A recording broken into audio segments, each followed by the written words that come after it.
Si tu m'as donné ta vie, je te donne la mienne. Dans le froid de la nuit, mon cœur t'appartient. Et quand la tristesse arrive, je sais tu es là, toujours près de moi. Bon mercredi, bienvenue à votre émission La Victoire de l'amour. Je vous rappelle, avant d'aller plus loin, que pour la semaine du Téléthon, notre bureau sera ouvert ce matin dès 5h30 ce matin, tout de suite après l'émission finalement. Et avant, on va aller rejoindre notre amie Geneviève et tout de suite après, pour l'homélie, notre ami l'abbé Éloi Giard.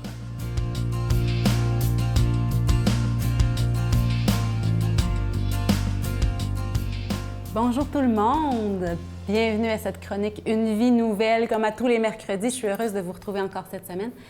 Et comme vous le savez, dimanche dernier, c'était le Téléthon et ça se poursuit. Tous les employés sont réunis. On est là, on attend vos appels parce que chaque petit don vaut la peine d'être donné. C'est bon pour la mission de la Victoire de l'amour. Vous venez faire partie de la mission quand vous offrez un petit peu de vos moyens pour nous aider à avoir le moyen de proclamer la parole de Dieu. C'est si précieux.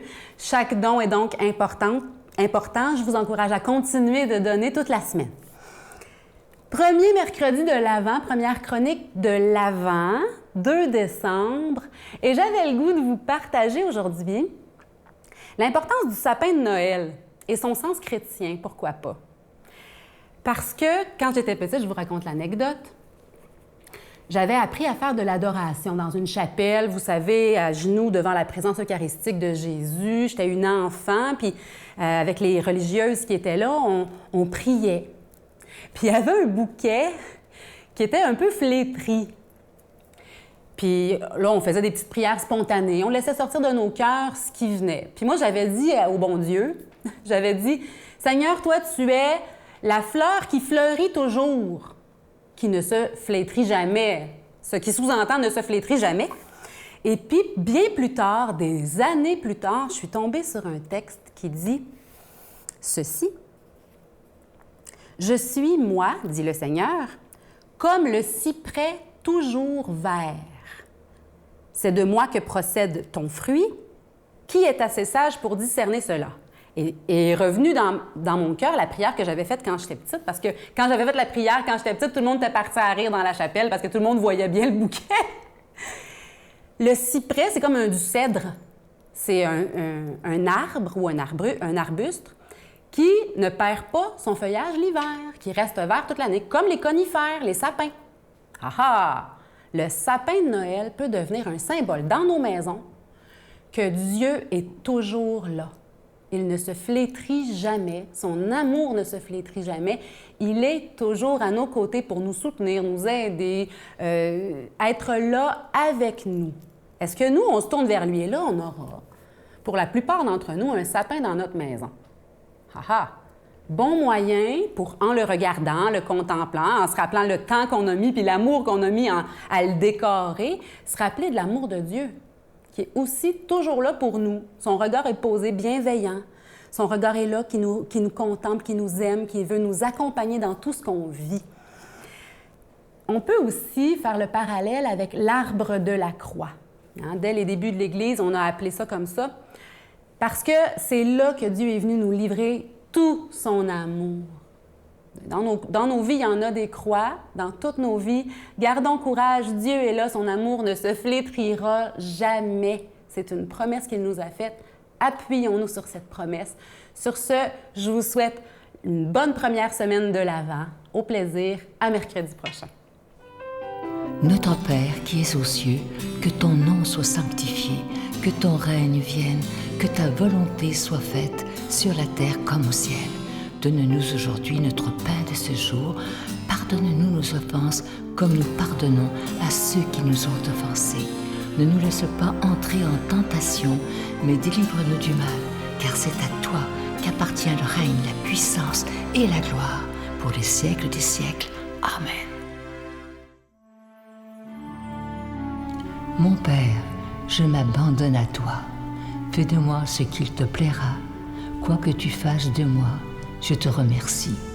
Je suis prête à tout, j'accepte tout pourvu que ta volonté se fasse en moi, en toutes les créatures. Je ne désire rien d'autre, mon Dieu. Je remets mon âme entre tes mains. Je te la donne, mon Dieu, avec tout l'amour de mon cœur, parce que je t'aime, et que ce m'est un besoin d'amour de me donner, de me remettre entre tes mains, sans mesure, avec une infinie confiance, car tu es mon Père.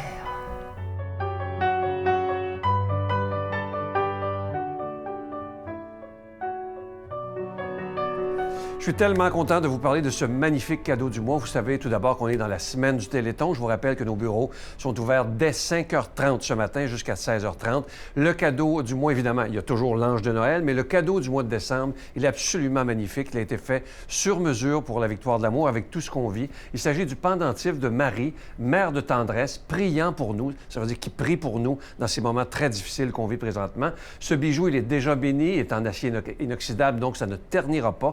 Et à votre demande, la chaîne est incluse. Je vous rappelle que l'Ange de Noël également est toujours disponible. Et il y a des gens qui demandent si mon dernier livre des anges est disponible. Il sera disponible pour le reste de l'année. Je vous rappelle que c'est avec un don de 25 $. Et si vous voulez 2 cadeaux, c'est avec un don de 40 $. Je vous remercie de tout cœur de ce que vous ferez pour la victoire de l'amour en cette période du Téléthon. Merci de votre offrande spéciale de Noël. Voici l'adresse. La victoire de l'amour, case postale 120, succursale Boucherville à Boucherville, le J4B 5E6, je vous la redonne. La victoire de l'amour, case postale 120, succursale Boucherville à Boucherville, le J4B 5E6. Également par téléphone dès ce matin à 5h30 dans le 514-523-4433, 523-4433 ou sans frais le 1-888-811-9291, 1-888-811-9291 et aussi sur notre site Internet. Vous savez que c'est une façon très rapide, sécuritaire et efficace de faire votre don, le www.lavictoiredelamour.org. Merci de tout cœur de votre don spécial pour le Téléthon. Merci de votre offrande spéciale également de Noël.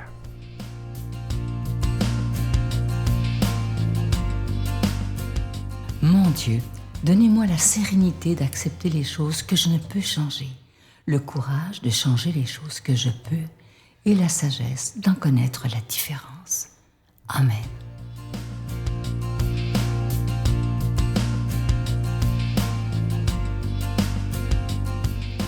Bon matin, mes amis. Merci d'être là encore, tout heureux de vous retrouver. Hey, 2 décembre. Je ne sais pas où on en est avec la COVID, on a enregistré il y a quelque temps, mais au moins, je suis sûr que vous avez fêté allègrement hier. Hein? Vous n'avez pas laissé passer le 1er décembre la Saint-Éloi sans, évidemment, avoir le cœur qui avait envie de tout changer. Ben, on va être plus modeste. Alors, on va se laisser interpeller par Jésus, qui, lui, ne fait pas quelque chose de banal, c'est la multiplication des pains aujourd'hui. On est dans l'Évangile de Matthieu. Jésus gagna les bords du lac de Galilée, il gravit la montagne et s'assit. De grandes foules vinrent à lui, avec des boiteux, des aveugles, des estropiés, des muets et beaucoup d'autres infirmes. On les déposa à ses pieds et il les guérit. Alors la foule était dans l'admiration, en voyant des muets parler, des estropiés guérir, des boiteux marcher, des aveugles retrouver la vue, et ils rendirent gloire au Dieu d'Israël. Jésus appela ses disciples et leur dit, « J'ai pitié de cette foule. Depuis 3 jours déjà, ils sont avec moi et n'ont rien à manger. Je ne vais pas les renvoyer à jeûne, ils pourraient défaillir en route. » Les disciples lui dirent, « Où trouverons-nous dans un désert assez de pain pour qu'une telle foule mange à sa faim? » Jésus leur dit, « Combien de pain avez-vous? » Ils dirent, « 7 et quelques petits poissons. » Alors il ordonna à la foule de s'asseoir par terre. Il prit les 7 pains et les poissons, rendit grâce, les rompit, et il les donnait aux disciples et les disciples aux foules. Tous mangèrent à leur faim, et des morceaux qui restaient, on ramassa 7 corbeilles pleines. Et j'ai présidé à un moment donné les funérailles d'un bonhomme qui n'avait pas 40 ans, qui avait souffert depuis sa prime jeunesse, il n'avait pas 2 ans, il avait commencé à être malade, puis il a souffert toute sa vie, toutes les maladies imaginables à peu près, il les a attrapées. À un moment donné, il a dit à ses proches, « Là, je ne suis plus capable. » Il a arrêté les médicaments, 2 jours après, il était mort.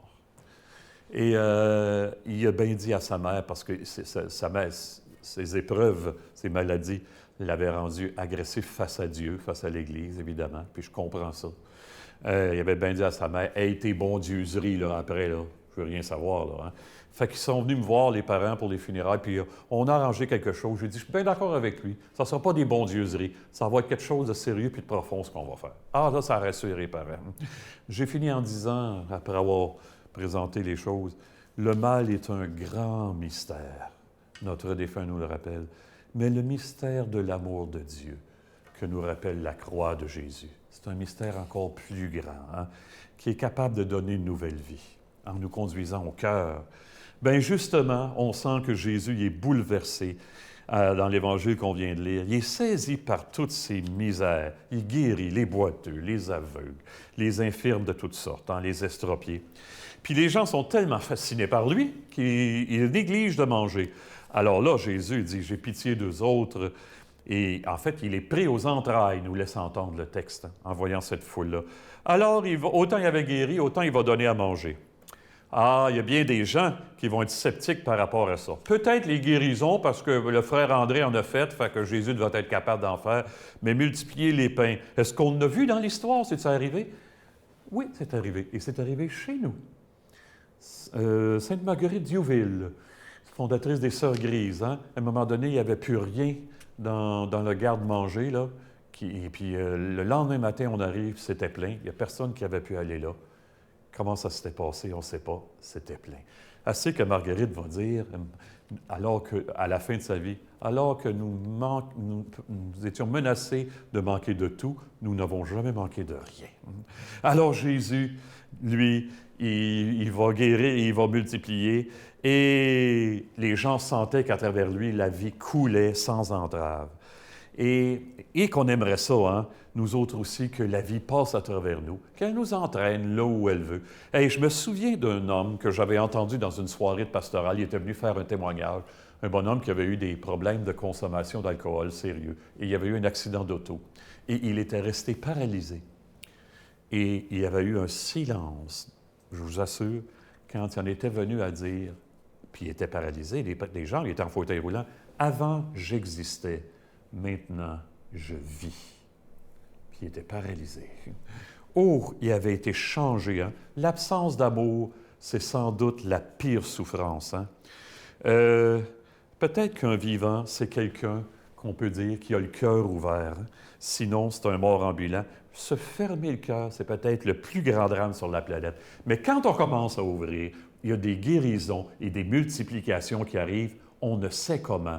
On a demandé ça à Jésus, qu'il nous bénisse et qu'il se passe des choses inexplicables dans l'amour. Au nom du Père, du Fils et du Saint-Esprit. Amen. Bonne vie. À bientôt tout le monde. Je vous salue Marie, pleine de grâce. Le Seigneur est avec vous. Vous êtes bénie entre toutes les femmes, et Jésus, le fruit de vos entrailles, est béni. Sainte Marie, Mère de Dieu, priez pour nous pauvres pécheurs, maintenant et à l'heure de notre mort. Amen.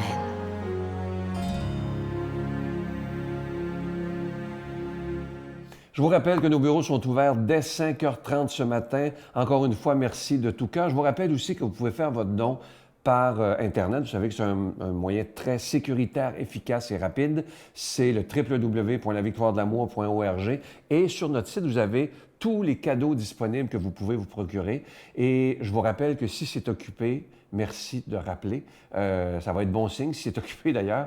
Alors moi, je vais prendre le temps de vous dire merci de tout mon cœur et aussi merci au nom de toute l'équipe de la Victoire de l'Amour de ce que vous ferez. Parce que moi, je souhaite, comme vous, que cette émission puisse durer des dizaines et des dizaines d'années encore. Ça va faire 26 ans dans quelques mois. Et ça, c'est pas grâce à moi, c'est pas grâce à l'équipe, c'est grâce à chacun et chacune de vous qui ont décidé un jour de dire « Moi, je vais faire quelque chose pour la Victoire de l'Amour » pour répondre à cette demande de Jésus qui nous dit d'annoncer la bonne nouvelle. Alors, je vous souhaite une belle journée. Je vous rappelle, les bureaux rouvrent dès 5h30. À demain. Bye.